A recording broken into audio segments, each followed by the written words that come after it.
Tarek asks, can someone tell me why there was smoke/steam coming out of my brand new GP 1800 when I was flushing it? Was it hot? Yes.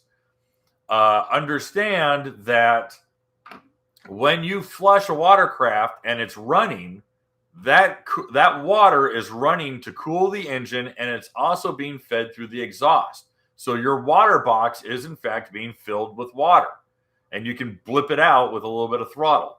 So you're hyper humidifying the exhaust. There's water in the bottom of the water box, and you're running water through the engine. So you have a lot of exit water that has some velocity being pushed out of it.